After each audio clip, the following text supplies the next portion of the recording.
보유 종목이 지수하락으로 그어 놓으신 지지선을 이탈할 경우 수익 혹은 손실 여부 상관없이 손절 후 재진입하시나요?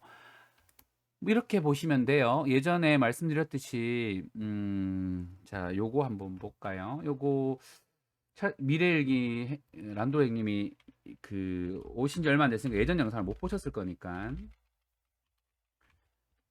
모든 건 기준을 가지고 하잖아요. 그게 무슨 말이냐면 자, 매도잖아요. 지금 물어보시는 게 결국 어떤 지수 위치 때문에 그런 영향은 있지만 결론적으로는 매도를 어떻게 할 것이냐에 대한 문제예요. 익절이든 손절이든. 특히 지금 물어보시는 게 딱 그런 거니까. 자, 그럼 매도의 기술, 매도는 어떻게 해야 돼요? 예술적으로 해야 돼요. 그렇죠? 다 동의하시잖아요. 매수는 기술적으로, 매도는 예술적으로. 많이 들어보셨죠?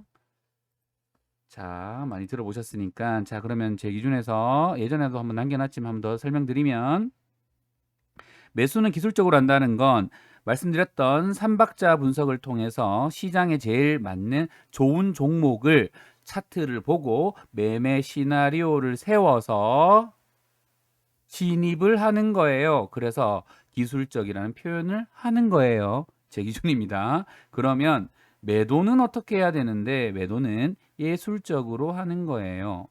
그런데 이 매도를 보면 이제 매도를 보면은 수준을 알 수 있어요. 첫 번째, 내가 초보야 이러면은 그 선을 정해야 돼요. 어떻게 하냐면은 플러스 10% 나면 익절해야지, 마이너스 5% 나면 손절해야지. 이걸 만일 정했다고 하면 초보들은 이렇게 도착하면은 익절 손절을 하면 돼요. 그게 뭐 시장이 밀었든 재료가 뭐 그랬든 이런지는 잘 모르겠지만 중요하지 않습니다. 그게 무슨 말이냐면은 초보들은 처음에 이렇게 세웠으면 이대로 실행만 하시면 돼요. 무슨 말인지 되시죠? 그렇기 때문에 지금 만약 미래일기님 물어보셨던 것처럼 제가 보유 종목인데 이탈했으면 어떻게 되겠어요? 익절이든 손절이든 나갔겠죠. 왜냐하면 제가 초보였으면. 그러면 넌 초보니? 초보는 제가 봤을 땐 전 넘었다고 생각해요. 그러면은 중수라고 원래는 이게 초보가 아니라 하수 어쨌든 초보라고 할게요. 그럼 중수는 어떻게 하는 거니? 그러면 내 전체 계좌 투자금이 1억이라고 가정했을 때 모든 종목을 똑같이 균등하게 10종목을 샀다 치면은 1,000만 원씩 들어가 있다면은 문제가 안 됩니다. 그냥 똑같이 적용하면 돼요. 그런데 중수는 내 전체 투자금에 얼만큼 영향을 미치는지를 고려해요. 그게 뭐 2% 룰, 뭐 3% 룰이라고 들어보셨는지 모르겠는데 내가 예를 들어서 모든 종목을 똑같이 들어간 게 아니라 이 종목은 참 좋은 것 같아라서 더 실었다고 볼게요. 왜냐하면은 중수니까. 그냥 뭐 사다 보니까 많아진 게 아니라 이 종목에 좀 힘을 좀 실어야겠어라는 생각한 거예요. 왜냐하면 중수니까입니다. 그냥 막 사다 보니까 많아진 거 아니에요. 그거는 나중에 말씀드리겠지만 호구 이 주식시장에는 호구들 돈을 먹는 거거든요. 초보만 해도 괜찮아요. 내가 지킨 그 시나리오대로 위치 왔을 때 익절하고 손절하고 하는 정도만 해도 초보기 때문에 문제가 안 돼요. 근데 자기가 들어보셨죠? 이 판에 호구가 누군지를 모르면 본인이 호구라는 말 들어보셨죠? 그런 거예요. 누가 호구인지를 모르신다면 본인이 호구다라고 생각하시면 돼요. 그러면 나는 호구는 아닌 것 같아. 라면 초보니까 10% 익절 이걸 지키는 사람. 그럼 중수는 어떤 사람이니? 괜찮은 종목이라고 해서 내가 비중을 좀 실었어요. 그래서 한 종목에 한 5천만 원 정도 들어간 거예요. 나머지는 뭐 1,000만 원씩, 아이고, 한 1,000만 원씩 들어가 있는데 어떤 종목이 내가 좀 힘을 실은 거예요. 그런데 말씀하셨듯이 지수가 밀렸든 약간 어떤 시장의 문제 때문에 밀리게 되면 예를 들어서 여기서 마이너스 10% 나면은 얘는 500만 원이에요. 그렇죠? 그럼 얘는 10% 빠져도 얘는 마이너스 10% 똑같이 10%씩 빠졌다고 가정하고 얘는 100만 원이에요. 그러면 전체 투자금에 영향을 미치는 금액이 다르다는 거죠. 그렇기 때문에 요렇게 5천 정도 비중을 실어놨는데 2%룰 같은 걸 지키신다면은 영향을 마이너스 200에서 마이너스 300에서는 방어를 해야 되는 거죠. 그렇기 때문에 얘 같은 경우는 마이너스가 어느 정도 도달하면은 마이너스 10%포인트가 아니라 얘가 밀려다보아서 마이너스 300이라는 거에 도달했으면은 얘는 비중을 줄이거나 손절이 나가야 되는 거예요. 이해되시죠? 이게 바로 중수. 그러면 이제 마지막 남은 고수가 되겠네요. 고수는 추세를 볼 줄 알아요. 이게 제일 어렵기도 하지만 호구랑 고수가 종이 한 장 차이예요. 무슨 말이냐면 초보는 원칙을 세우고 그대로 하는 사람들이니까 심플하고 확실해요. 중수는 전체적인 투자금의 역량을 고려하면서 하니까 크게 다치지 않아요. 그러면 호구랑 고수는 그때그때 달라요. 웃기죠?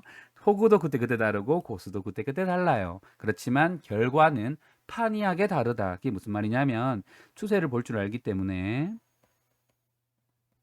추세를 보면서 시장이 밀렸기 때문에 이것은 시장이 어느 위치에서 오면은 내가 대응을 해야겠어 라는 것을 이분들은 볼 줄 알아요.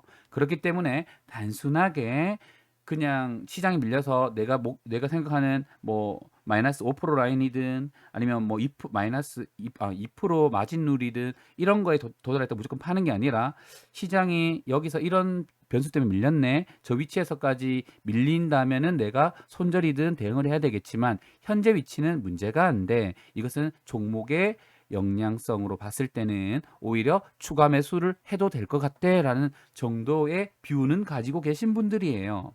그렇기 때문에 보통 지수가 갑자기 밀리면 어떻게 돼요? 모든 종목들이 다 일단 밀리죠. 거기에다가 투매가 나오잖아요. 무서워서 도망가는 사람들도 있고 스탑로스 헌팅 당해서 밀리는 사람도 있고 뭐 뭣도 몰라서 밀린 사람도 있고 너무 다양하게 존재해요. 그런 투매에 던지는 건 일단 첫 번째 안 좋아요. 그렇기 때문에 고수들은 추세를 보고 급하게 밀렸네. 그럼 여기서는 급하게 밀렸으니까 여기 방금 물어봤던 다니엘 찰스 형님처럼 단기 반등에는 내가 비중을 줄인다고 생각하고 오히려 강하게 매수를 할 수도 있어요. 이 위치에서.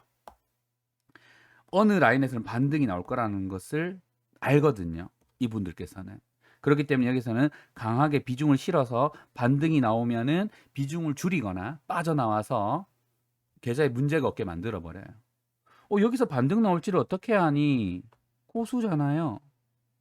웃기죠? 이들은 마음대로예요. 어떨 때는 갑자기 비중을 싣고 어떨 때는 손절하고 뭐 자기 마음대로예요. 그렇기 때문에 호구라고 부르는 거고 여러분들에게 드리고 싶은 말은 내가 어떤 수준에 있는지만 체크하시고 거기에 맞춰서 하세요. 무슨 말인지 되세요? 저는 나름 이쪽으로 가는 중이에요. 그렇기 때문에 저는 이렇게 하려고 노력 중이에요. 아직 고스란 얘기는 아닙니다. 그렇지만 2단계, 2단계, 2단계를 거쳐서 저는 이쪽으로 가는 중입니다. 저는. 근데 본인들이 나는 여전히 호구인 것 같아 라고 하면 실력도 쌓으시고 원칙도 세우시고 이렇게 해서 초보부터 겪어 나가시는 거예요.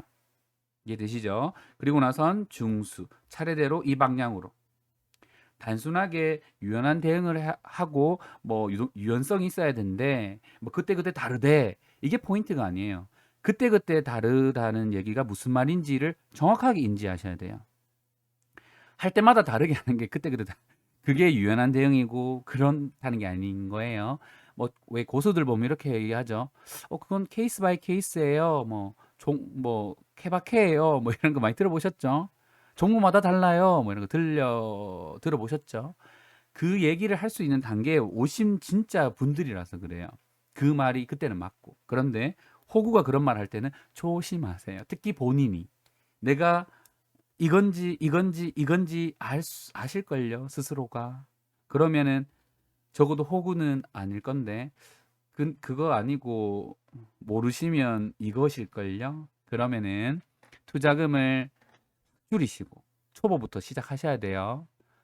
주식시장은 어차피 평생 해요, 평생. 급하지 않아요. 뭐가 그렇게 급하다고? 이런 것들을 다 쌓고 이제 시장을 다 겪고 나면 신법이란 게 쌓이고 그러다 보면 그릇이 커지고 그러다 보면 돈이 벌리기 시작하고 그러다 보면 어느 순간 초보를 거쳐서 중수를 거쳐서 고수로 가 있으면서 계좌가 좋아져요. 이해되세요? 그냥 어떤 인사이트가 있고 잘하시는 분들의 얘기를 들어보면 너무 당연한 얘기만 해요. 왜냐하면 너무 당연한 것들로 그들은 이루었거든요. 근데 중요한 건 그들이 처음부터 그랬을 거냐는 거예요. 저 포함해서 여기 있는 분들도 마찬가지고 당연히 아니잖아요. 처음부터 잘하는 사람이 어디 있어요? 그런 사람은 없어요. 당연히 없어요. 그렇기 때문에 본인이 어떤 수준인지를 정확하게 이해하세요. 그래야지 거기서부터 시작하는 겁니다. 거기서부터 부탁드립니다. 이거는 됐고 충분히 설명드렸죠? 미래일기님. 난 됐고